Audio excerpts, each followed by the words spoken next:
Hello? Hello? You are in?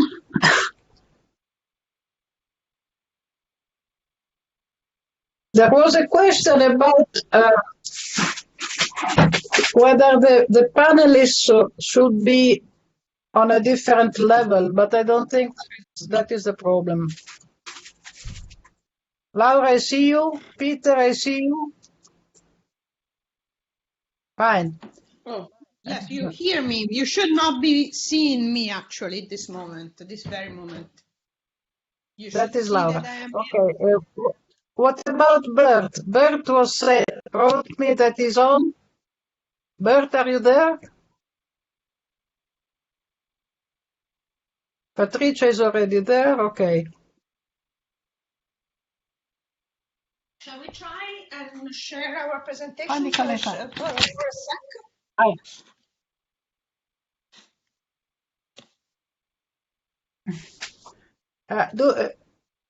Do you have your presentation ready when we will start? Yes. Can we, Nicoletta, can you hear me? Yes. Yes, I do. Can Yes. we try if the screen sharing works? Can I try sharing my presentation so I am sure it will work? Can I? You can try, yes.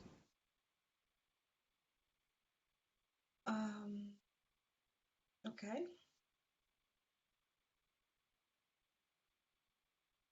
And it should be on, is it? Okay, it's on. It's on. Okay. All my pink colors, etc. Great, thanks. Okay, so maybe I also try mine. So, Yes. ok, aiutami qui a questo punto. Cliccato start Allora, sharing the screen. in alto ci sta share screen, stavolta sta in alto. Yeah, and then Google Chrome, Microsoft PowerPoint. Yes. Microsoft PowerPoint. Okay. Install It's an audio taking its driver. time. We cannot see your screen. Or at least Neither do can't. I. Audio driver is now installed, but no. No. What's the point? Unshare and try again. Share application? Share, no, share screen. Oh, Yes, share application. Share application. It's better, works better. share application. Oh, I do. And then Nothing. choose screen to share.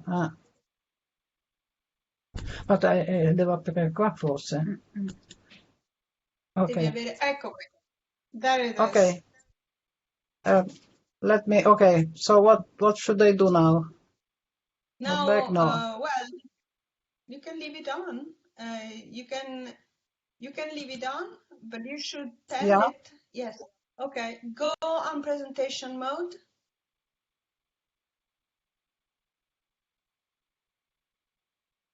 Which is, yes, perfect. I think I'm here in the right place. Can you hear me? But then I have to. Okay. No, but now I want to come back to the screen. Okay. Go up and tell him, tell the Stop system screen. that Okay. stop. Great. Great. Thanks, everyone. Hi, everyone. Okay.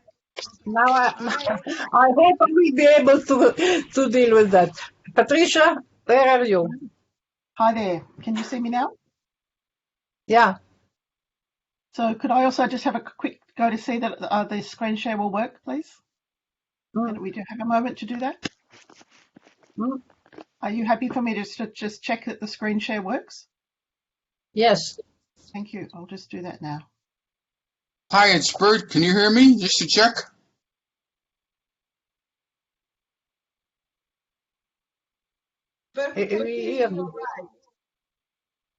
You can hear me.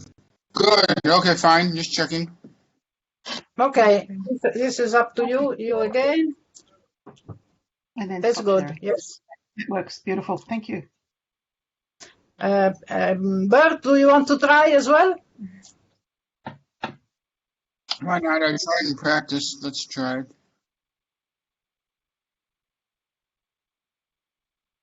Hmm.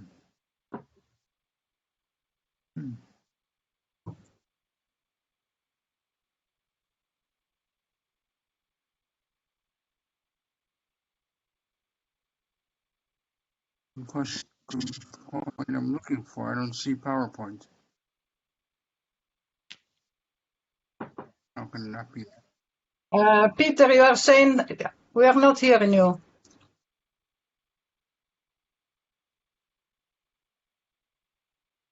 Hi, Bert. Scroll down a little bit and you'll see PowerPoint after the first few applications. It's a little bit down, like number 4 or 5 or 6 or something. Oh, Then here you'll it find is. PowerPoint. Okay. And click on that, then you can share. Okay, Okay, you good. see it? Yes. Good? Yes. How do I get out of this? Oh, up and top. Stop sharing. Okay. Good. And then, Peter, you want to try yours? Or you are so expert that we don't need that? I tried it before we went online. I trust it works. And if it doesn't, it's not because I didn't try it. So I hope it's all right. No. There may Thank be you. other Thank you. problems along the way, So I think we can start.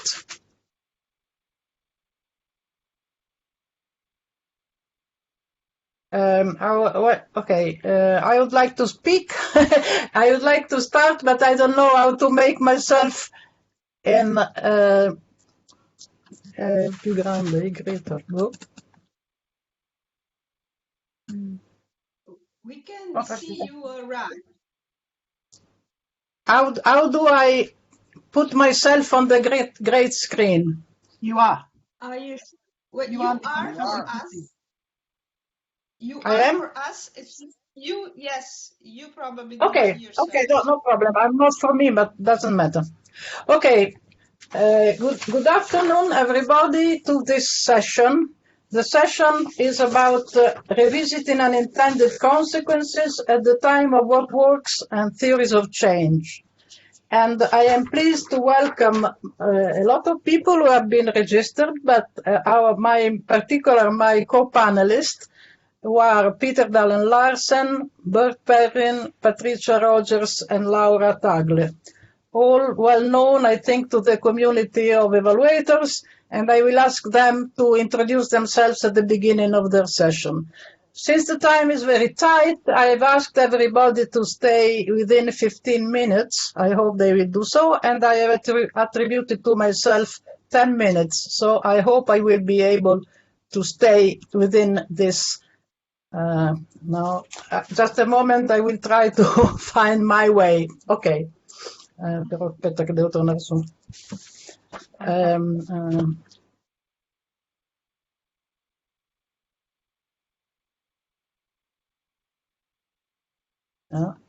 No. Well, I will do my best. So, the title of our session and what we are talking about is unintended consequences. Why we talk about unintended consequences? Because at the time we are in, and actually since a long time, but what evaluators are confronted mainly at the moment is complexity, uncertainty. Many things happen that were not foreseen, and especially in a time when we think in terms of a combination of different sectors, different domains in which an evaluation takes part. So we are always challenged by the fact that there is no linearity between what is done and what we expect. There are always many causes and not just one that can be attributed to the intervention, and there are a lot of emergencies. All this goes under the name of unintended consequences, something that were not thought for and happened.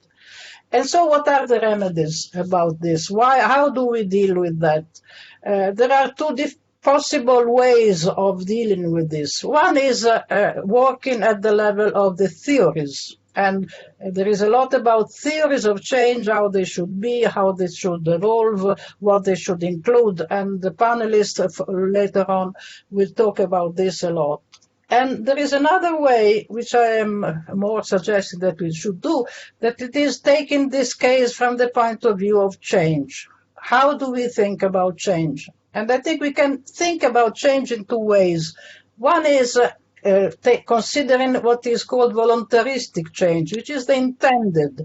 We wanted to do something, and we are interested in seeing whether change happened according to what we intended. But change may be also a result of intended and unintended consequences. So if we look at how change happens, we will more be able to account for the different effects of action from a more general point of view.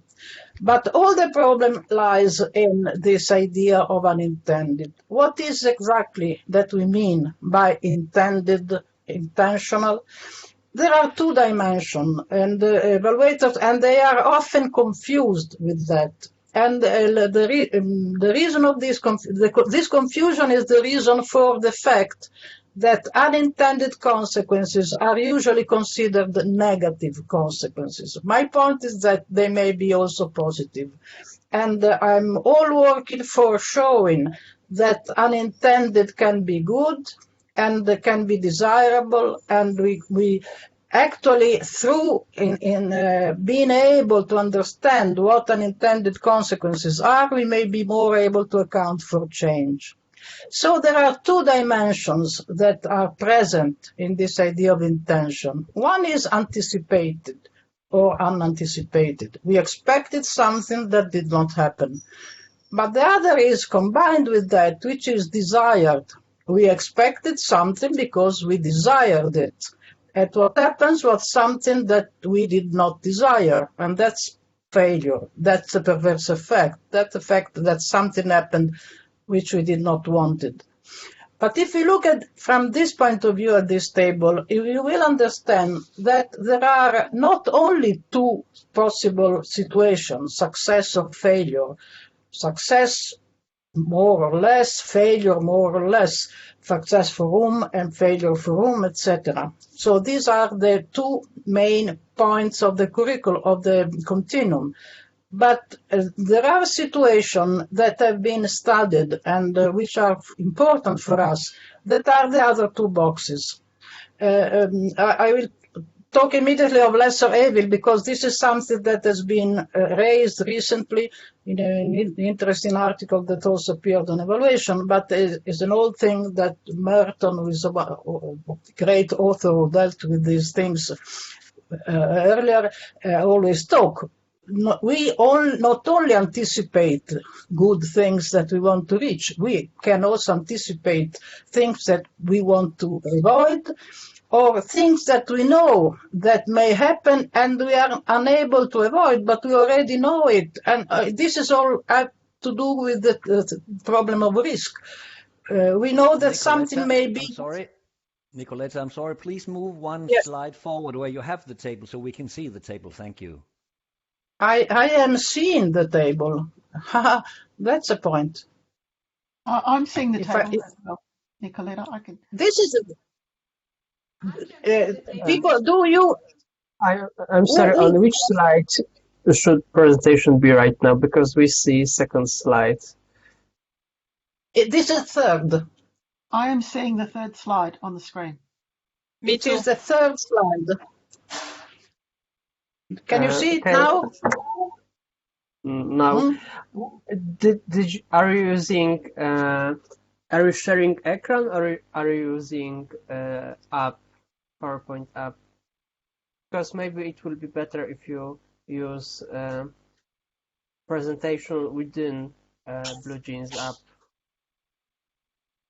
I don't understand. What? Nicoletta. Just a moment. Yes. Okay. What is this? Like before? Because I am unable to... let me try. What about this? Adesso così dopo non torno più. I can see the third slide, the table one. And now it's the fourth. Okay. Now I am unable to move it. Now. Sorry, I'm blocked on this. Do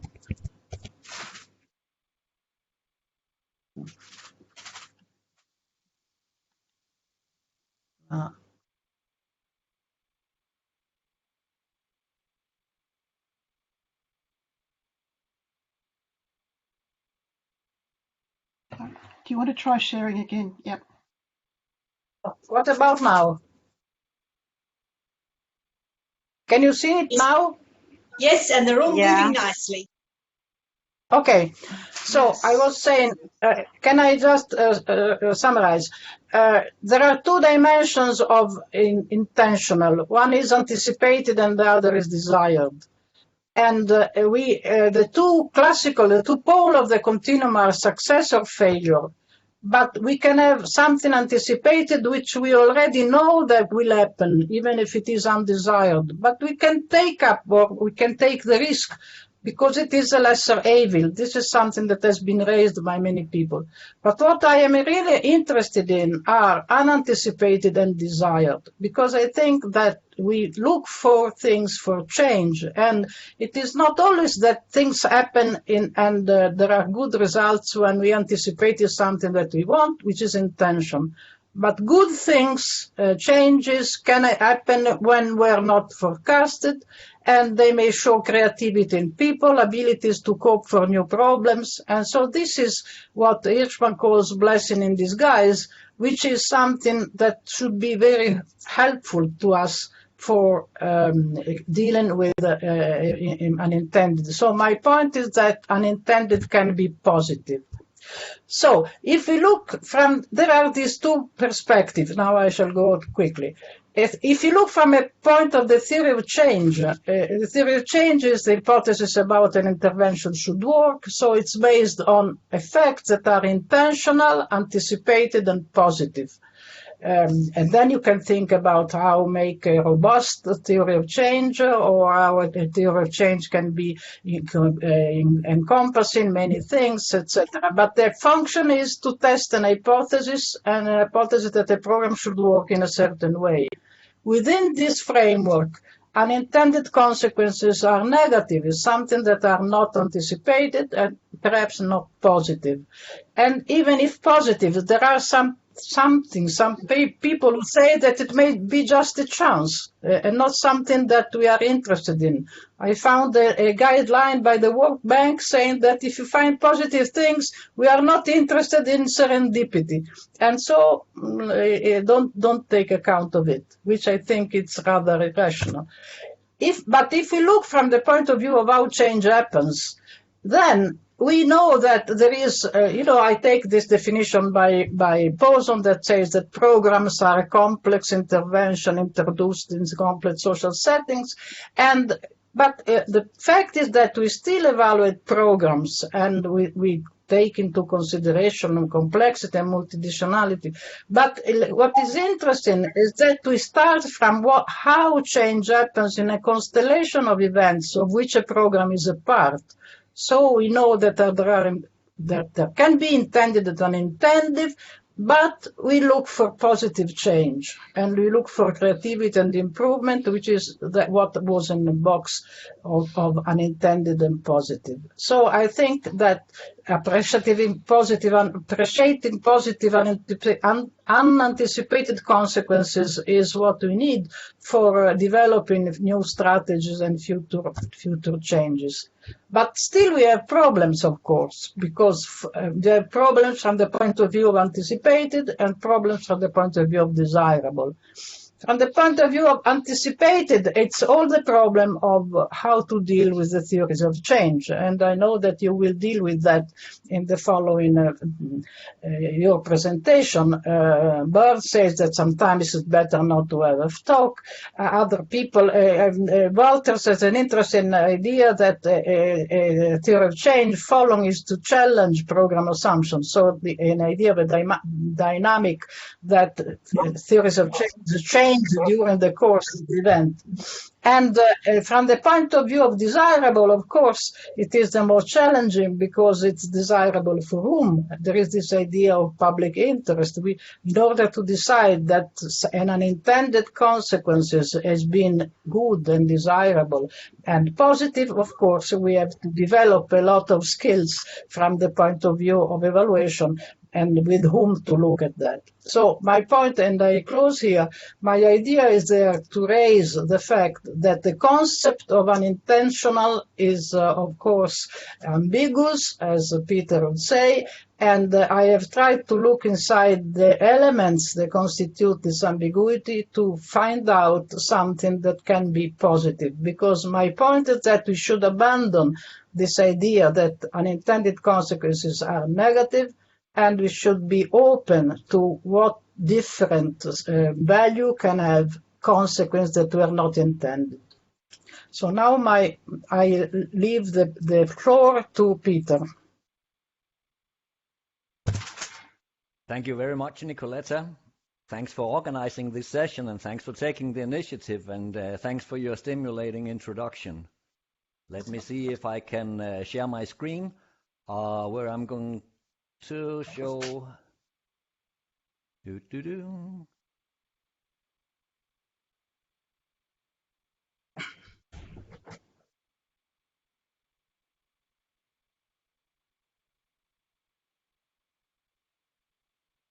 my little presentation here. I'm a professor at the University of Copenhagen. I work with evaluation, I teach evaluation, I write evaluation books.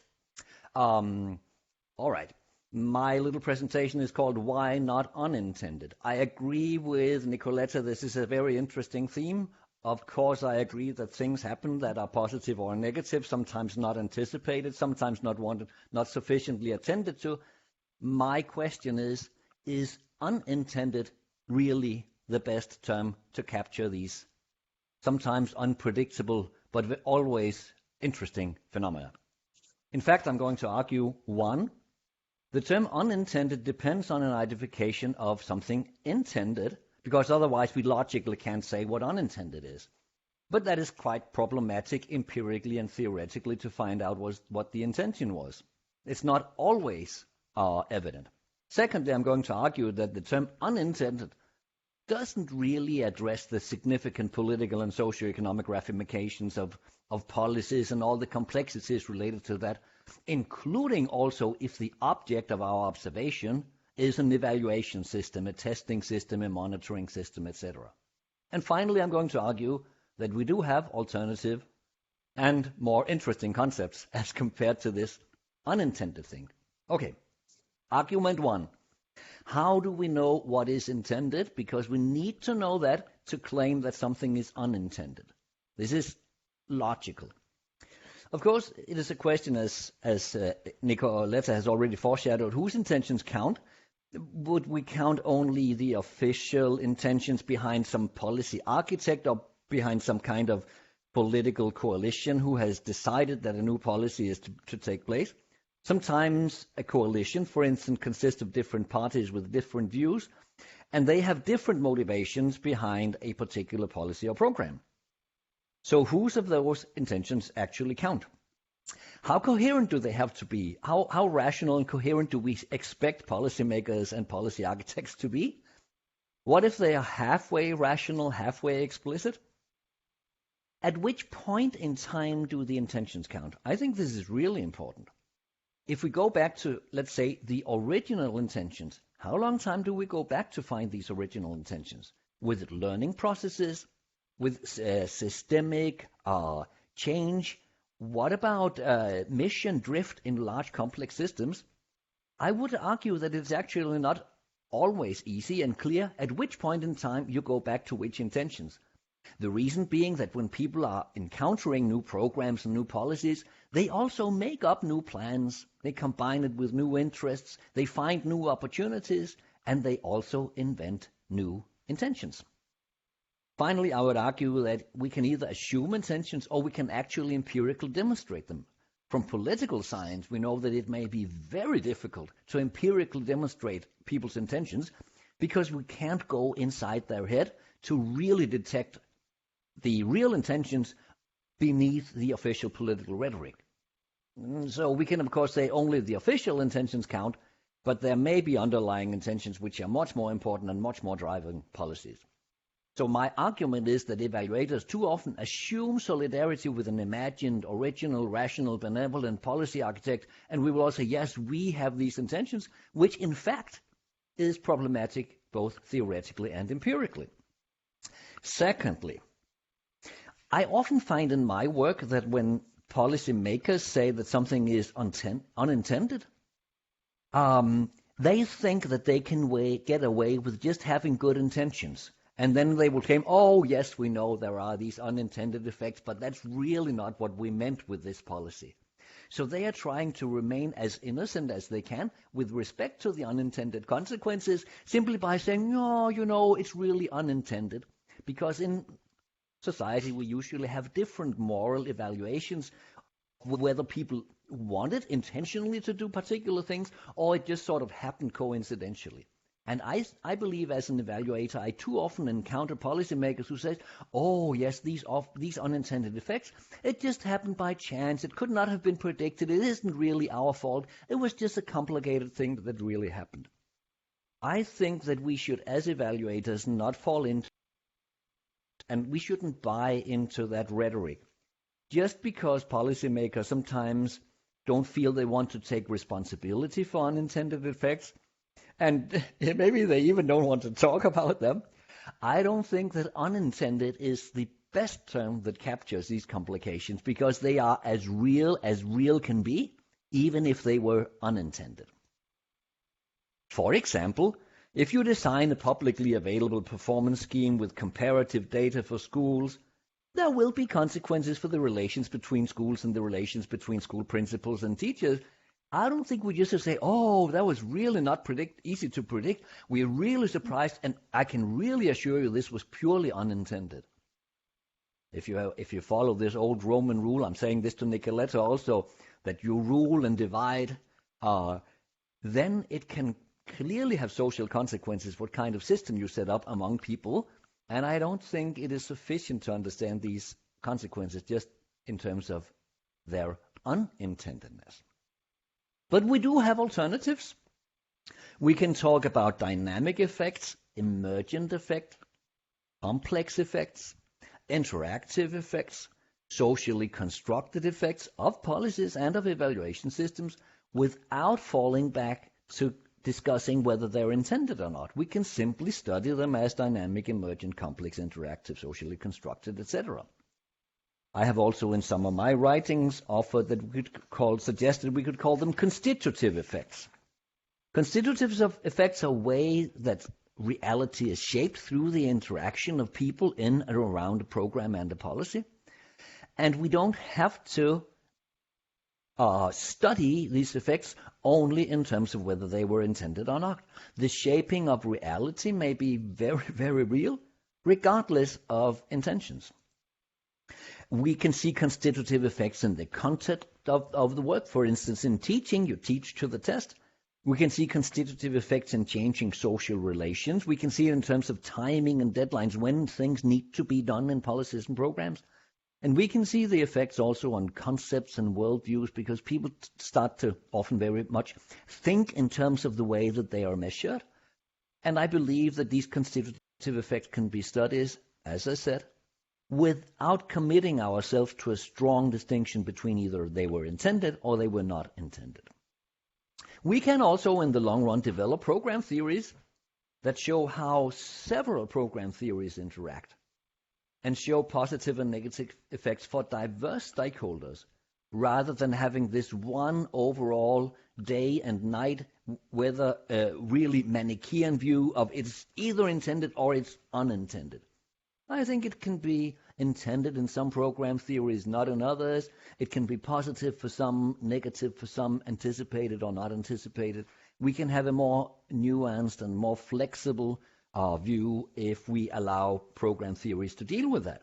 And we can also allow program theories to be developed more dynamically over the lifetime of a policy or project to incorporate learning processes over time regarding dynamic, emergent, complex, interactive, socially constructed, and constitutive effects without committing ourselves totally to whether these effects are intended or unintended. These were my three major arguments, and I turn the microphone back to Nicoletta. Thank you for your attention. Thank you very much, Peter. You have entered into this field with a big argument about not to use or to use intended in a completely different way. So I think this is a great contribution to our discussion. And now the floor is to Bert.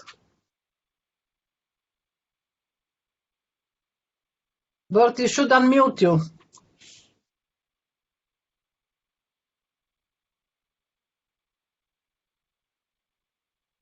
Can you hear me now?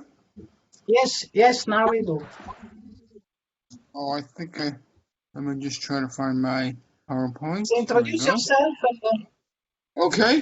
I'm an independent Yes. consultant in France, and I do a lot of writing, and my obsession is with making evaluation useful and practical. I also like opera and music, and what I'm going to be talking about now is what I think evaluators can learn from opera. In particular, I'm going to talk about this opera, Donizetti's L'Elisir d'Amore. I'm going to just mute off in this a little bit. In this opera, Nemorino is in love with Adina. He's a nice guy, but really he's a bit simple, not strong in skills, and he's penniless. He doesn't really have a lot to offer her. A military battalion enters the village, and before you know it, Adina announces she's going to be married to the dashing officer the very same day. Nemorino, desperate, turns to the quack charlatan doctor Dulcimera, who also arrived in town, who's peddling a magic potent, which is good for everything, anything could possibly ail you. Well, he sells a bottle of this potent to Nemorino, who drinks it up, or really 2 bottles, and guess what? It works. All of a sudden, Adina realizes she is in love with Nemorino. I'll turn off the music for now. Realizes she is in love with Nemorino and agrees to marry him. Now, at the same moment, there was what we social scientists would refer to as a confound, or what this panel might refer to as an unexpected effect. Word just reached the village, and Nemorino just obtained a very large unexpected inheritance. So things can be funny. In the context of a program, the context of Nemorino, we might think of a program with very limited resources, poor funding, limited competencies, and very lofty, probably unattainable objectives. And yes, programs can be faced with imminent shutdown, and some of them, if they're really lucky at the very last moment, might find an unexpected benefactor, but in reality, unlike an opera, it doesn't really happen all that often. Now, in reality, the potent was red wine, Bordeaux at that.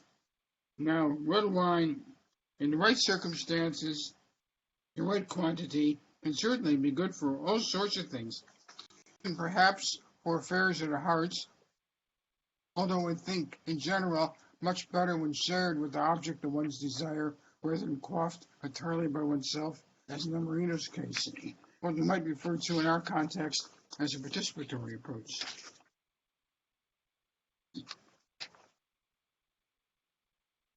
So, what does this mean for theories of change? I'd like to talk about the realities of theory of change in practice. In my work as a quality assurance advisor, as a peer reviewer, and I've seen dozens, hundreds of theories of change. And the reality is there are some which are very useful, very helpful, but really there's very few of these. These are in the minority. Most of them really are not very useful. Most of these might be what I'd say is useless but benign, which, I mean, they don't add value, they're not used, but other than maybe wasting some resources or creating a bit of cynicism, don't really have any negative effects. A couple of examples. For example, I've seen reports where it's basically pro forma. You'll see a theory of change model buried in the report, perhaps in an annex, but it's clear that it really had nothing to do, wasn't used, and no influence on the program or the evaluation. Or another example might be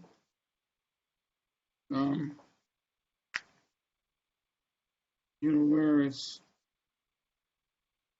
well, let me just leave it at that. Some, however, can actually be negative, can be harmful. Let me give examples. Theories of change which are based on a rigid input-output model, which assumes you can predict what's going to happen at every stage at a game. And I agree with what Peter said about the challenges of talking about what is intended versus unintended, but the reality is many programs are required to report based upon pre-identified objectives identified sometime before. Another example might be where these models leave no room for uncertainty for things which might emerge which haven't been expected. Models which are static in nature, which allow no room for emergence, which don't reflect the reality that all programs should change over a period of time, and theory of change models along with it. Also, the fiction that an intervention acts completely in isolation from everything else going on out of context, which isn't the reality. So, if you're thinking about use of theory of change, what are some things to think about? First thing is what I'd say is, what is the theory of change or theory of change? By this I mean, how would you expect the theory of change model to be helpful, to be useful, to add value? If there isn't a ready answer for this, then I wouldn't go ahead and jump into developing one unless you know why you're doing it. Otherwise, it's just likely to be pro forma and not really very helpful.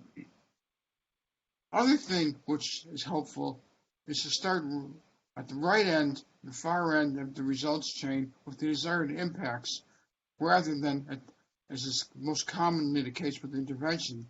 When you do it this way, it leaves room to look at what are some of the various factors which might lead into creating outputs, outcomes, and the like. And it's easier to see that your intervention is only one of these various factors. Stakeholder engagement and articulating, building into your theory of change is key. One could refer to process use of theory of change rather than the theory of change as a thing. And I've found often this is most valuable and most powerful. For example, I've facilitated workshops with stakeholders to identify a theory of change in their context. Going through the process of thinking through this, engaging with colleagues who maybe they hadn't worked with before but were doing something similar, has turned out to be very, very powerful.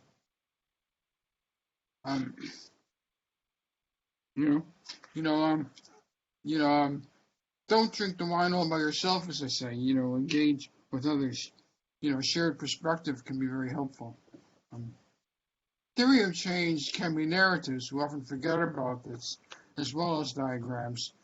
In either case, it's helpful to, I'd say essential, to build in place marks at the very least for unexpected factors or effects. And the bespoke model, one which is designed specifically for a particular context, you're dealing with a particular program or policy or whatever, rather than an imposed one-size-fits-all, fits-none kind of format. So, one to consider use of a theory of change. Well, one can helpfully articulate hidden assumptions. Now, note the qualification helpfully. Usually, one would think it is good to surface hidden assumptions, but not necessarily in all cases, so think that through beforehand. Where there's appreciation for unintended benefits or impacts, as well as for interactions with others. It should be designed as a dynamic tool which can change and be modified over time. Also, it can be helpful to identify which evaluation questions are appropriate to address at a particular point in the life cycle of a program or a policy. Um, you know, Martin Wilcock has talked about the value of importance of outcome trajectories. If you plant seeds for sunflowers and an acorn at the same time, in 3 months you'll have a fully formed 2-meter sunflower, but you won't see much in the acorn. It takes a lot longer for that to grow. And similarly with programs, if you evaluate, a common mistake is to evaluate, often with very so-called rigorous methods, much too soon before there's an opportunity for impact to be realized. As Wilcock points out, sometimes in the initial steps, things get worse before they get better. And one of my favorite bad examples is of a program designed to reduce teenage pregnancy, which is required by its funder to evaluate its outcome after just 6 months, which makes no sense. A good theory of change model should identify interactions, feedback loops, internally within the policy or program, and also externally. And perhaps most importantly of all, it should be understandable, relevant, helpful to the key stakeholders. If there's something an evaluator does and other people can relate to it, don't see it as useful, then it has really limited or no value whatsoever. So, when not to use the theory of change? Well, a simple answer is when it doesn't address the points I touched upon above. For example, when the potential use of the theory of change is unclear, when used as a rigorous input-output model or a glorified long frame, or when the theory of change structure is imposed rather than adapted. And note the caution at the bottom of the page there. Usually why, at least in some jurisdictions, of a caution saying misuse of alcohol can be, harmful to your health. Similarly, misuse of theory of change can be harmful to a program. So think about when it'll be useful or not.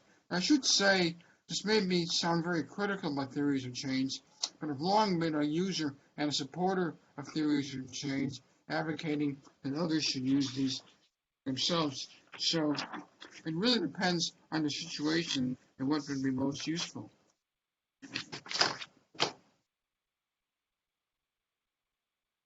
So,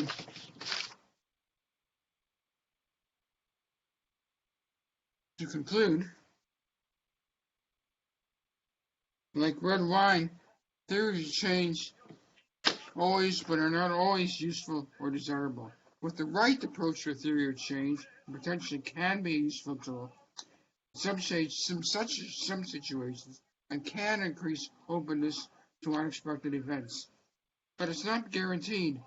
It's not a magic potent like such as wine, which Dr. Dulcamara was peddling, an elixir of love. Like a good bottle of red wine, and sometimes it's very desirable, but not always appropriate, helpful, or needed. And I'll just give you a couple of moments to think about this, then I'll turn off the music, and we can move on to talking more about evaluation again. I think I'll leave it at Thank this. you. Thank you, Bert. Thank you for this presentation and for introducing us this metaphor of the red wine, which is very appreciated. It gives the idea of what can be done, how useful it can and how doesn't. In any case, you have touched all the problems from the point of view of the theory of change, and you have shown how complicated it is, how many elements fit into the theory of change, and including the intended and unintended. So thank you for this contribution. Now the floor is to Patricia Rogers. Patricia, it's up to you.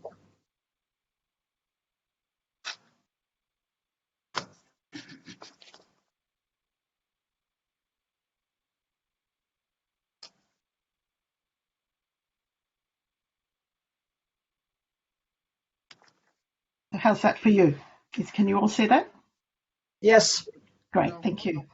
So thank you, Nicoletta, for setting up this topic, which has become, I think, increasingly important. And I'm really delighted to be part of this European Evaluation Conference, calling from that well-known European country, Australia. I'm the founder of Better Evaluation and a visiting professor at the University of Witwatersrand in South Africa.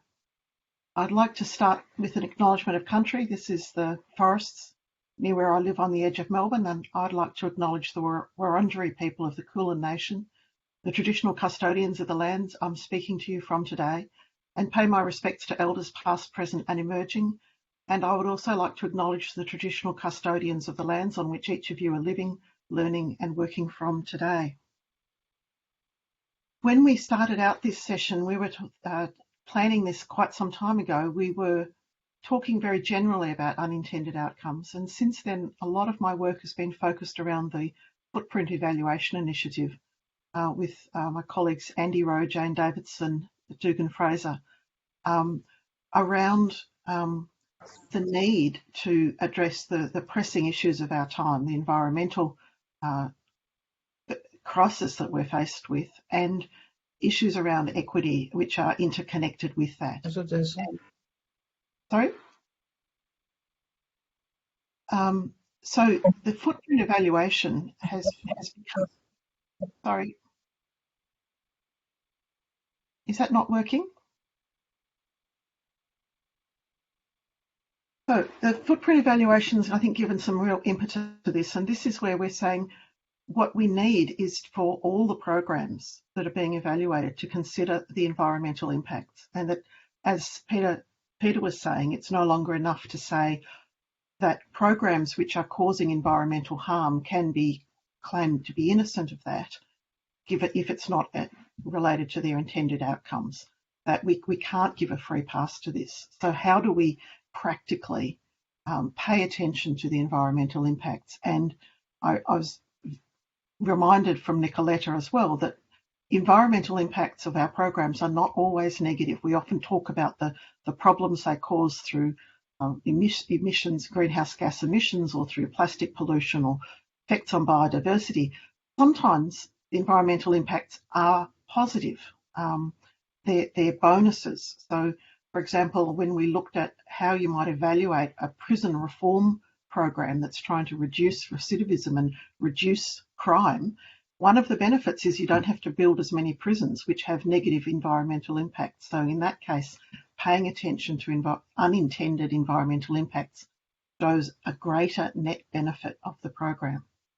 So if you're interested in that, we have another session that talks about this in more detail, but today I want to talk a lot about specific methods. And we've talked about different types of unintended consequences, whether they're sort of short-term or long-term, positive or negative, whether they actually are intended or they're actually a bit of a secret agenda or something that's not conscious of. The big difference in terms of how you investigate these seems to me to be about whether they're anticipated or unanticipated. And so I want to look at 5 methods for identifying some potential unintended consequences that then can be investigated. The first one is really paying a lot more attention to previous research and evaluation. And this is something that's often not built in enough in evaluations, the time to go and look at similar evaluations and research into similar programs that might well have found unintended consequences that could be investigated. And then to see if there's either an opportunity to collect some data on it or to use some other research and evaluation that would have some primary data or some analysis of official statistics. So doing your homework, I think, is one of the important pieces of this.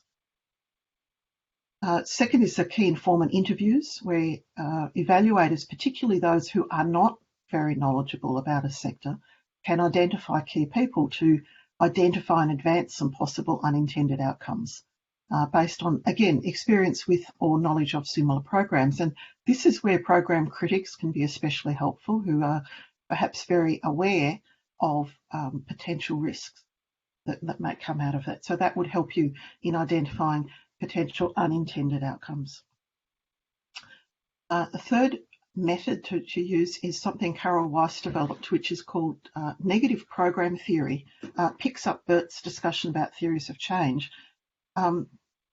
Theories of change, we often say, how does this strategy or program or project, how do we think it's going to cause these stated goals? So, for example, a lot of countries will look at how might we raise student learning outcomes and get better outcomes, well, one of the strategies might be we'll increase the teacher salaries, and there are some different ways that that might lead to or contribute to better student learning outcomes.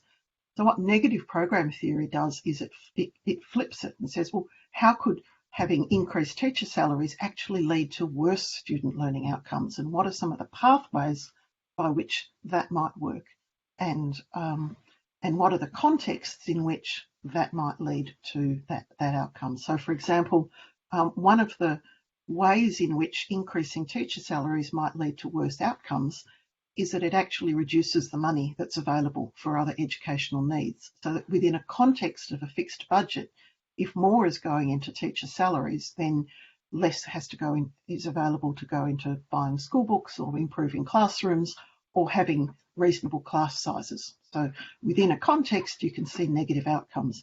So doing this negative program theory is incredibly useful for an individual evaluation. It's also critically important for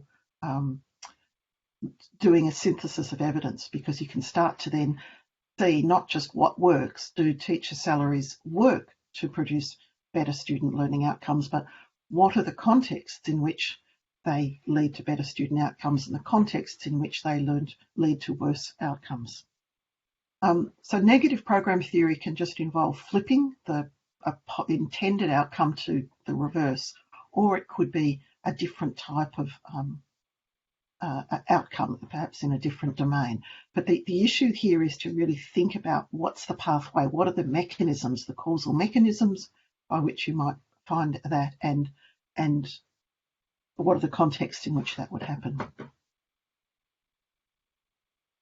One of the areas, the methods that few evaluators I think really look at is looking at formal risk assessment processes and evidence. And the more I think we can connect to this, the more leverage we're going to have with program managers, and again, more evidence that we can bring to bear on it. So this is identifying what are some potential negative impacts, what's their likelihood, how might they be avoided. So the previous research and evaluation could identify some risks, but there is actually a lot of material around about risk management guidance or environmental impact statements that could specifically talk about environmental risks that are there.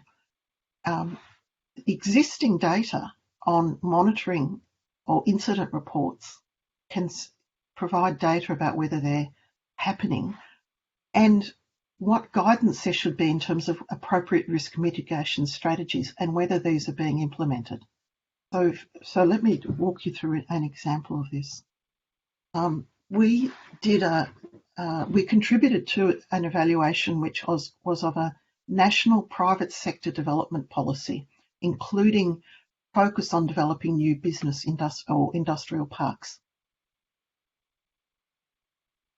These had involved doing environmental impact statements, which identified what were some potential environmental effects and what were the processes that should be in place to reduce the risks and to monitor these risks and to respond to them if they started to happen. So we were, that gives you the pointers of the things to look for and what data should be in place about whether that's occurring and whether the risk mitigation strategies are in place. We were also able to draw on UNIDO's guidance on international guidelines for industrial parks to also say what is appropriate management processes that should be in place. And we were able to find graduate research programs, projects, a master's degree, where people had actually gone out and collected data, actually doing measurement of water quality and so on in different locations. So this is the sort of work that you can do when you're working in an area where the evaluators are not experts, are not technical experts, and there's a limit on how much they can draw on technical experts in the team.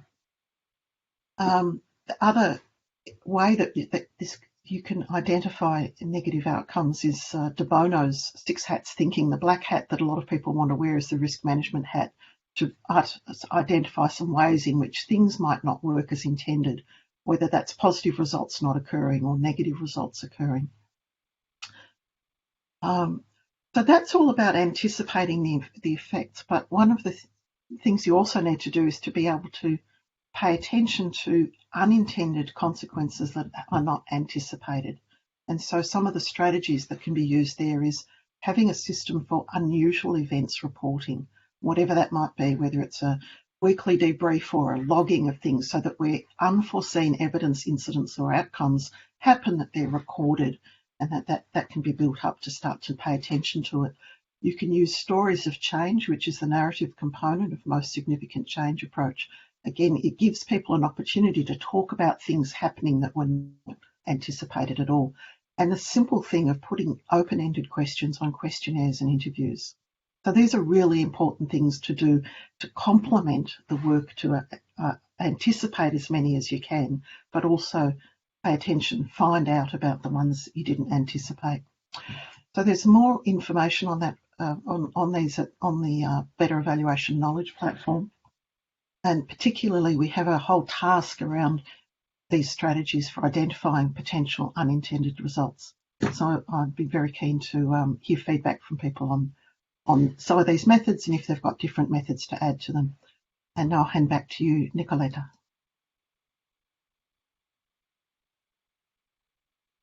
Luckily, you had sent me your PowerPoint in advance because I was blocked during the presentation, but I could follow as well.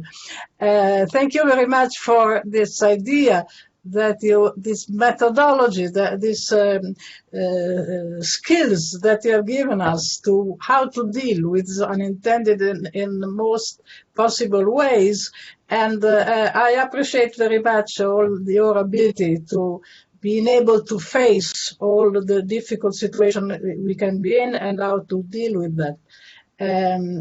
So I think there is a lot to learn from the experience of those who are not simply refraining from unintended consequences, but approaching them and willingly learn from them. Then we can talk about later on about how it feels in all our discussion. Now the floor is to Laura. Hi, thanks Nicoletta, thanks everybody. My name is Laura Tagle and I work as an evaluator for the evaluation unit of the Department for Cohesion Policy in Italy. I work especially on evaluation, I work only on evaluation of interventions that are intended to bridge the gap between and across regions and smaller areas. And I am a practitioner, and you will see that from my presentation, because I'm basically referring to things we have done and reflecting on evaluations that we are carrying out as part of a long-term project. On building evaluation not only for funders and coordinators of policy and programs, but also for people who on the ground actually implement the projects and bring and try to affect their own vision of change. So bear with me even when I talking in an exhortative way, I'm basically referring to things I have done or tried to do. I'm going to take the issue of unintended consequence in a very smaller sense than anybody else that have spoken before me. I'm going to focus on the consequences that are unintended and unforeseen by the central government, by the funders, by the donors, but were probably not as unforeseen and not as undesired by others. And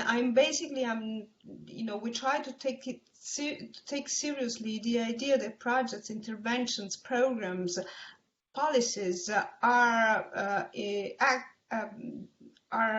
happen in the political area and are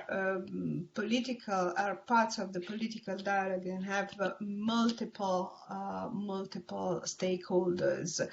So the first question that comes to my mind when we talk about unintended, I think whose intentions matter. You have many stakeholders, only a small percentage of these stakeholders actually are likely to commission evaluations. And the evaluators mainly talk to them. This has been assessed before. What is the ideal, who is the evaluator talking to, who is the evaluator, the imagined benevolent policymaker who's got a benevolent agenda.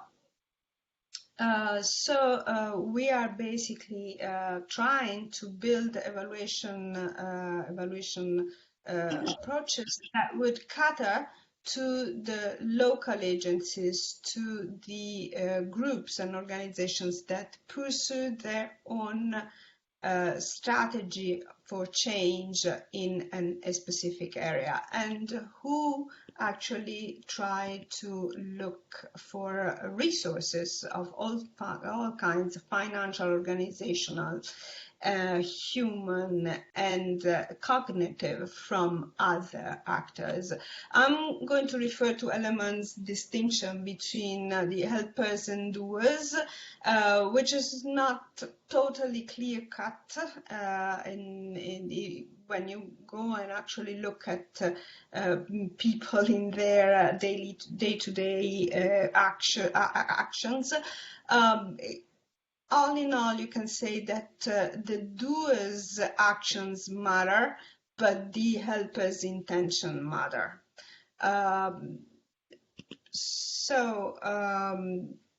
Usually we have the helpers requiring structured information on projects and on interventions before they fund them. Theory of change is the most current one, but you have all sorts of structured info that have to be provided. It depends on the nature of the project, business plans, cost-benefit analysis, you name it, block frames.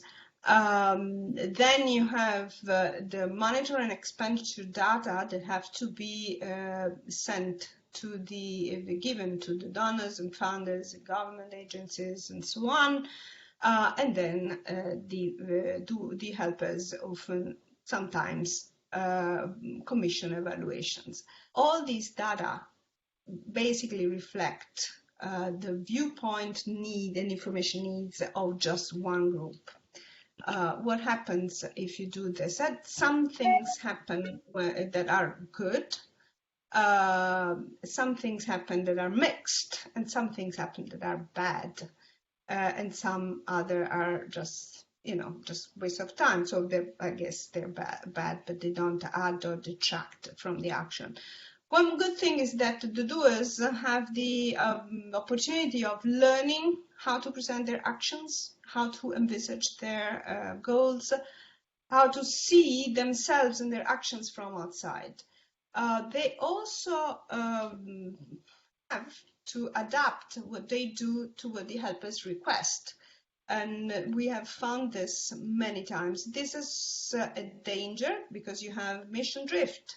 Your mission, your idea of change is that you want to work on children's educational poverty, but you have to do something else in order to secure funding. So you have to do something else, or you need to do that thing in a different way than you would. For example, you need to introduce innovation concepts in your project. You do something different from what you know is working, because the funders only fund innovative projects.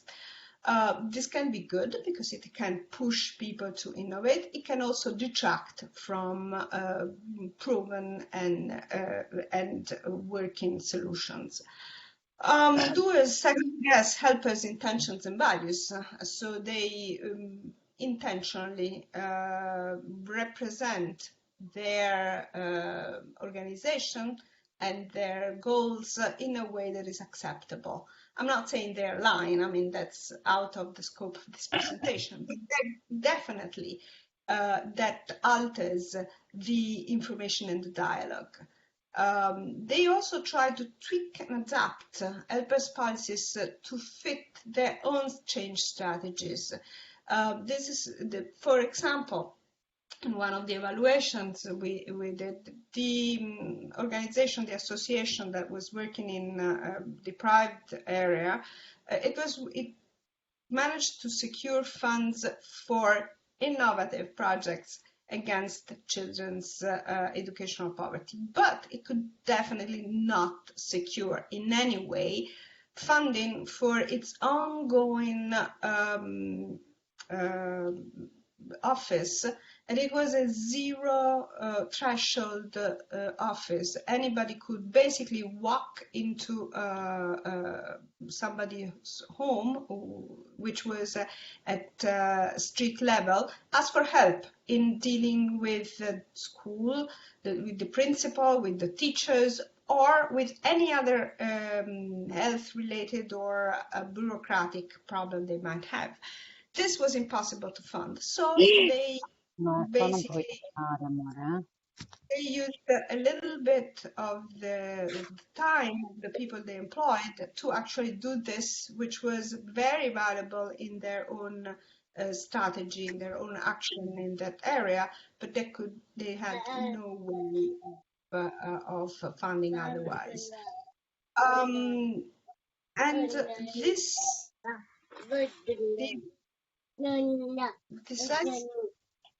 There is someone. Please, could all the other people switch off their microphone because they are winners. It's actually a nicer sound than I could produce. Maybe he doesn't appreciate the presentation. I appreciate that. Basically, but this one-sided structured info leave little or no space for the doers to question or celebrate their achievements and conceptualize them in a way that is germane to their own thinking. Another thing that I've seen happen is that perfectly sensible tools, theory of change, but also other tools, in practice become ritual and gets hollowed as rituals and as hollowed talk. They hide consequences that are not intended, both positive and negative.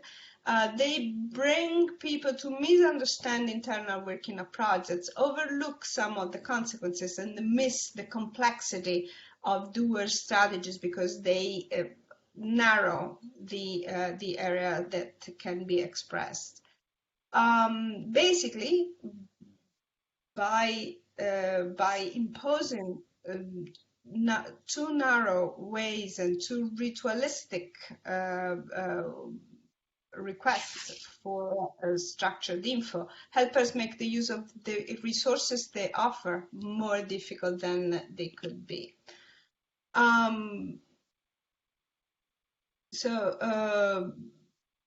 What we have observed is that what is unexpected and unintended by the helpers, the funders, etc., may be precisely what the doers aim at doing. Because the program and the policy goals do not dialogue with local strategies and actually have troubles understanding them. Also, local strategies are seldom put in writing as such. They are only the parts that are relevant for the policy goals of the funder get expressed. There is also discrepancy between what the helpers can and want to fund versus what needs to be done, because you have limits, you have rules that are blanket rules valid for an entire territory, and you cannot always on it's difficult for a bureaucracy to actually adapt it to the local conditions. We have this the dichotomy between policy drift and what we call policy drift. The mission drift versus the policy drift. When the doer actually manages to use the resources to further their own strategy for change.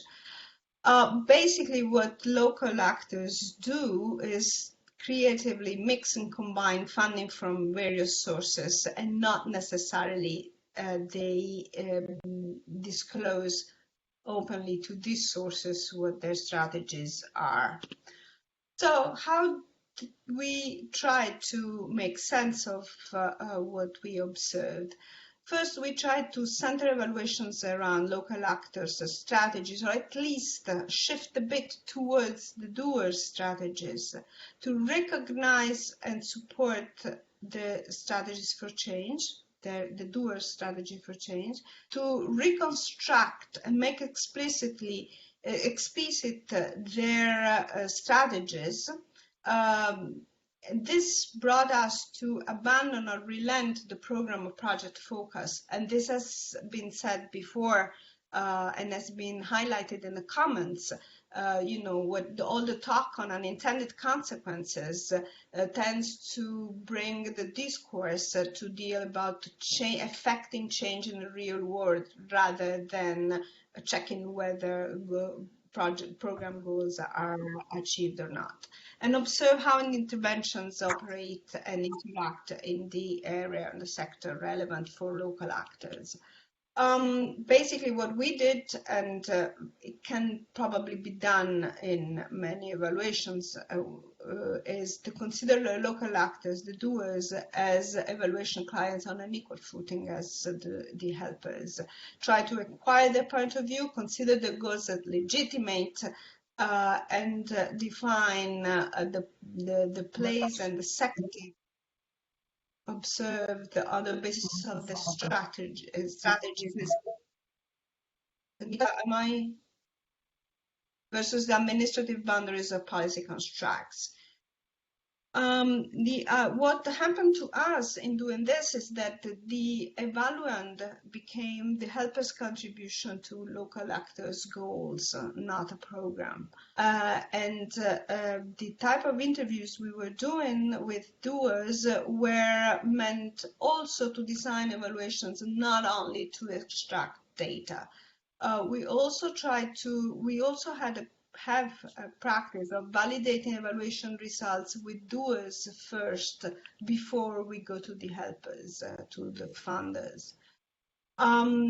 We used participant observation to learn about local actors' procedures, values, organizational culture from practice rather than from talk or documents. We are trying now to analyze projects, also projects that didn't make it, over a long period, in order to detect the strategy, the way they represent themselves and the way they represent their goals, and that they deal and dialogue with the funders. One idea is to consider that there are many theories of change, not just one. This has been said before, that everybody who enters a program, stakeholders have different views of how things work. So we also have techniques to brainstorm with local actors on causal linkages. And we try to investigate whether the unforeseen elements, the unintended consequences, are desired consequences of doers' creativity. And basically, we try to construct our evaluations as opportunities for dialogue among stakeholders, recognizing that interest, goals, and intentions vary a lot, are different, and sometimes just do not cross each other. And if you are curious, we have something in English, and for people who speak Italian, we have the description of our projects in Italian. And when we are done experimenting, I will translate it. So thanks a lot. Thank you, Laura. Thank you, everybody. We have 20 minutes in which we can deal with this very interesting points that every one of you has raised. So before going on and offer the floor to everybody who wants to intervene, and please ask it, I would like to read the message that has been sent and already someone has agreed with, which seems to be really very clear and summarizing most of the things that we want to say. So now I will read it and then maybe I will ask the presenter to comment. This is Karin Halsall. And she wrote, do we need to rethink the concept of intentionality as a legacy of the 20th century rationalist policy sciences? That may not be relevant to current ways of thinking. It seems unlikely that the old notion of intentionality can be stretched to include the ideas raised by the speakers. A, the shift from linear to emergent causation. B, the shift from narrow targeted effects to considering broader social and environmental effects. C, the openness to multiple perspectives on what is good. And D, the openness to acknowledge hidden agendas and failures of anticipation by policymakers. So this, I think, is, thank you very much for summarizing so well what we wanted to say. Maybe, Karen, you want to add something and to this, to your thoughtful things. But I think that it is exactly what we wanted to contest, the idea that unintentional is linked to an idea of intention, and the idea of intention is very much inside some ways of conceiving theories of change. So most of us has worked about this idea that our theories of change can be enlarged, can be changed, can be put lots of new inputs maybe put in. But in a sense, it is this concept of intentionality that is really challenging. And I think all the people have answered and put some comments on it. But I think that what we should say, what we should recognize, is that in mainstream evaluation, in traditional evaluation, this concept of intentionality is still there. And it is the idea of the commission, of the policymaker, what they want to do, and we struggle to put forward other interests, other intention, but the same concept of that kind of intentionality and rationality should be put to challenge, to be discussed. So thank you for raising this. If you want to comment and add more to that, or otherwise I will leave other people to raise their hand and take the floor.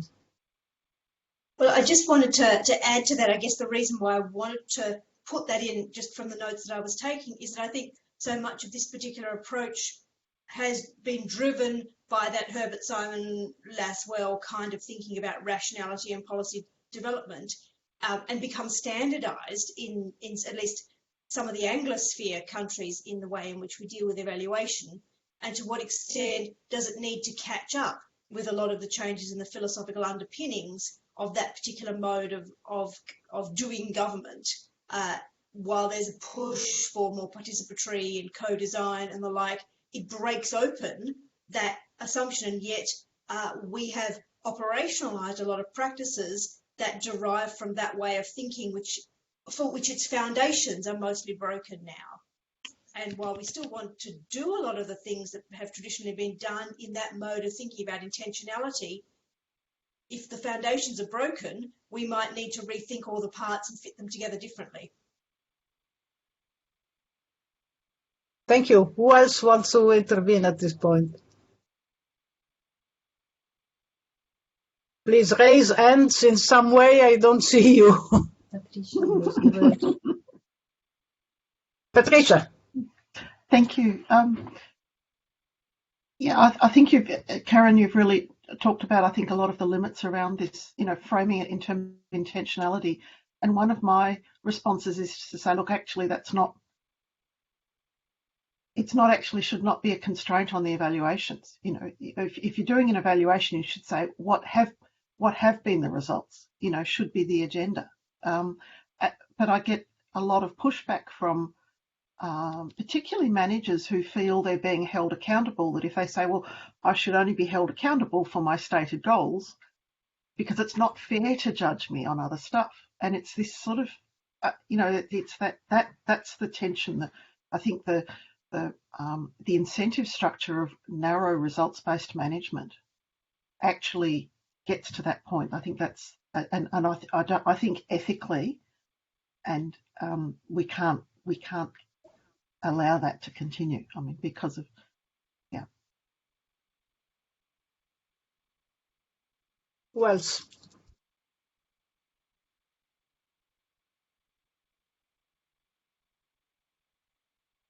Bert, you unmute yourself, Bert. Sorry. Can you hear me Yeah. now? Now, yes. Just to second that point, I think there's some challenges we're facing because I think we're all agreed that just intended is very limited. We need to take a broader perspective. On the other hand, incentive structure, as Patricia just pointed out, is based upon doing what you are agreed to do in usually very limited terms. Programs would argue, and many have, that we're set out to achieve such and such, and that's what stuff is intended to do. That's what we're going to measure on. And to have us look at other things takes us beyond what we're funded to do. So I think there's some challenges in the way of thinking. And I think to think about how we can deal with this kind of issues, I think is really important. Otherwise, we're going to be stuck in the same situation we're in now, where unintended is just seen as something peripheral on the sidebars.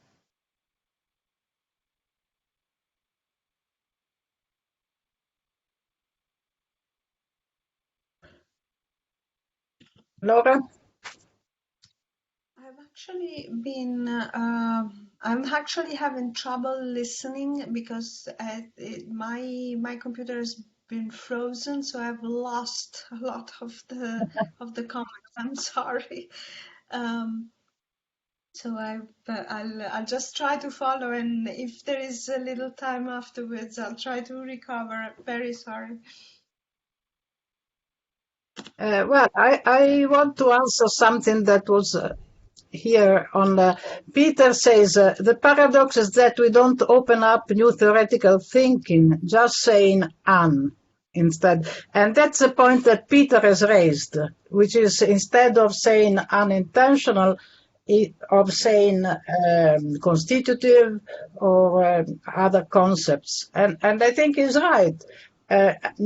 Unintentional is in my way of thinking. When I was presenting my table, and in my table I had those parts that were unforeseen, unexpected, and positive.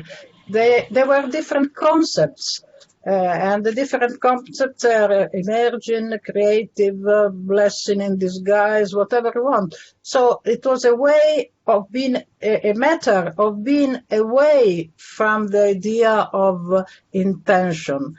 And not simply not intentional, but something that happens in a different way. And this is for me the reason why I propose to look at things from the point of view of how things change, how things happen, more than does the program have its effect, does the program produce the change expected or not expected. But if we say how things change, it may be something that evaluators don't feel they are at ease, because it can be any other thing. And so here comes all the debate about moving from from a program perspective to a system perspective. I think that it is not a matter of moving to a system perspective. It's a way of moving from looking from some point of view, from one situation, from where we are, to the whole situation. So all this idea of taking into consideration the context, but also in what Laura says. When Laura speaks of looking at what happens in the local situation, but it is a complex situation. There are so many many things that happen there, and the people there interpret in their own way the general policies, etc. So I don't think it's a matter of program versus system. I think it's a matter of point of view versus a pre-configured unit of analysis, which is the program. We always work with programs or with initiative. We are there to see whether something changed or not. But the problem is whether we see it from within the unit of analysis of the program, or and for whatever we can consider that is intended or unintended, or whether we use this unit of analysis simply to look at the more general way of how how change happens. Consider also that something that Poson says, which I share, that when you start with the program, immediately the situation has changed. So the program does not work in a vacuum. The program has created a movement, a change of the situation. So that is the environment where we work. And from this point, I agree. I'm in agreement with all those who try to find, with the Peter idea, with all those who try to think what concepts we can have for this new way of thinking. Peter, it's up to you. Thank you very much. One of the things I like about this session is that we get a long list of terms that we may be able to use. You said, Nicoletta, blessing in disguise, emerging, of course, positive, negative, from whose perspective, acknowledged or not acknowledged. Let me put anticipated and not anticipated. Let me put one more in of those terms, which is paid attention to or not paid attention to. I think that's a really interesting distinction. Sometimes it is possible, but no, let me rephrase this. I also acknowledge what Bert said, that there are sometimes some commissioners who said, focus only on these indicators and not on these indicators. Focus only on the objectives and not on what is not intended, etc., blah, blah, blah. Don't focus on that. But I would think sometimes in situations we don't only measure things as evaluators. We also advise, we also teach, we also communicate, we also talk with commissioners and other stakeholders. So we can say, without much cost, do you want to pay attention to these possible effects, or do you honestly, with open eyes, not want to pay attention to these things? Regardless of whether you intend them or not, do you want to pay attention to this? I think we have a little bit of we have a capacity in helping people direct attention to interesting things as evaluators. And we can also sometimes challenge our commissioners or our politicians and say, look them in the eyes and say, do you really want to not pay attention to these things? At least we can raise a debate about that, simply because measurement and empirical work is one of the things we do. It's a very important thing for evaluators, but it's not the only thing we do. So helping people pay attention to interesting things, I think that is also an option we have. Thanks. Good. I think it's a one. In another session before, we talked about the skills of the evaluator in navigating in different areas with different stakeholders and people, etc. And that maybe was an idea of this, being able to raise new problems, to raise issues that were not present at the beginning. And so unintended from this point of view is something you were not thinking, not aiming at. And I think this is something, but the real problem to me is that you have to develop skills to be open to surprise. So that's my main point. the more sophisticated a theory of change can be, it can consider a lot of possibilities. It's good. But then you are on the field and you realize that something happens that was not expected, and it's interesting, can be a new change or something that can happen. You must be open to this surprise, and evaluators are not educated from this point of view, are not raised to think that, and I think it's very important. And in our when we teach, when we do something, our way would be that of opening the minds of the people to be able to understand what happens. Because we start from the point of view that reality can be much more interesting than our theories have developed. So that being open to reality, what happens, and not fearing what may happen different from what you expected, I think is an attitude that should be a kind of treasure that an evaluator should bring with themselves or themselves. If I may add? Yes. Laura, yes, it's your moment now. Well, I would say that it's not only the evaluators, but it's the evaluation commissioners and the stakeholders that should actually ask evaluators to do that, to make explicit what is not. There was talk in the presentations about unintended or not disclosed, and the idea of looking at the effects of the actions of complex groups in the real world. And this is what really evaluation should be about, trying to see what happens around and as a consequence of actions. Some of the things that happen are not easy to talk about, but this is precisely, and even even this is really something that the evaluators should take as a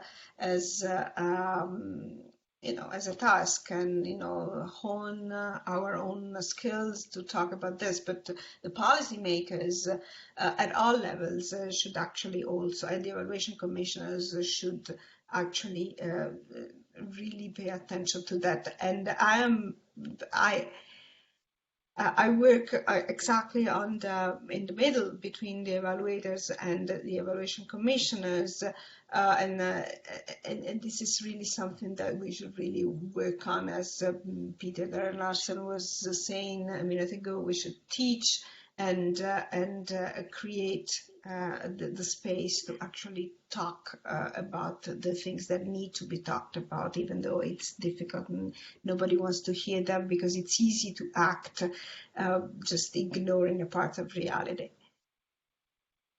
We have just a few minutes. I've seen Bert raising his hand if you want to speak, and then we close. 3 minutes. You have 2 minutes, Bert.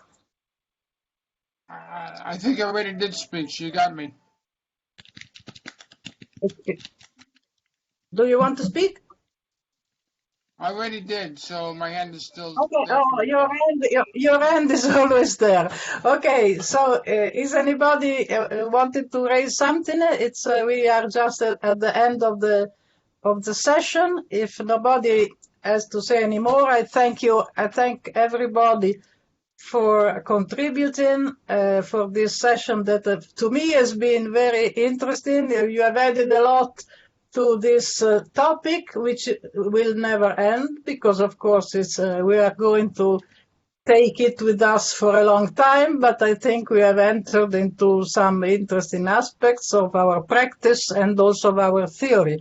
So I thank you everybody, also from the panel, and also a lot of very interesting chats. I must confess that I'm not very much familiar with all the system of this platform, but I have enjoyed a lot reading the chats and the answer. I thank you all also those who have interacted. And I've seen that Peter and Patricia has been very good in answering the question. So thank you to everybody, and have a nice continuation on this conference. Thanks. Goodbye. Thanks, everyone. Bye. Patricia, I want to say something? Please. No, I was waving goodbye. Thank you all. Goodbye. Goodbye to everybody.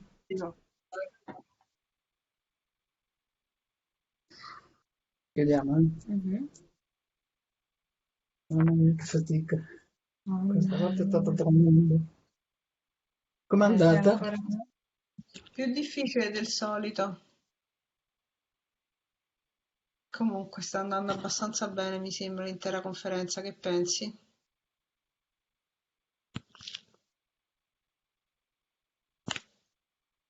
Arrivederci tutti.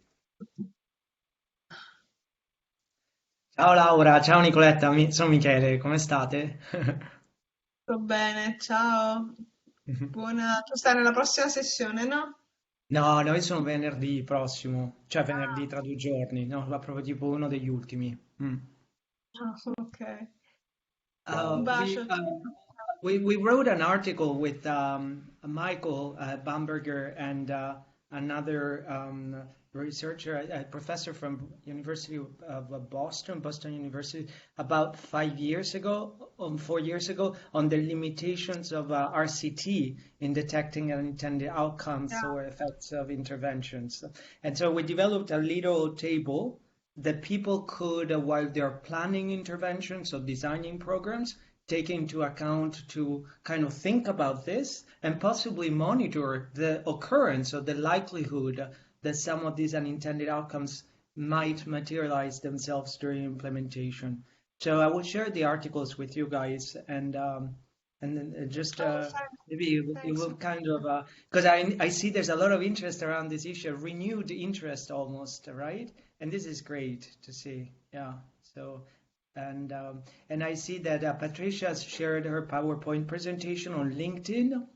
And Laura, yours will be also shared on, because you cannot really share documents here, right? I think we can on WOA. I actually think we can. Okay. So I'll double check and let you know. That should Okay, actually great. know this. Yeah. But I will. That's a good idea, and to share it on LinkedIn. That's good. Yeah, that's it. That's what Okay. she did today. Yeah. Okay. Well, thanks so much to all of you then for the great discussion, and see you later during the other session. Thank you. Ciao, Nicoletta, to you as well. Bye. Bye. Bye.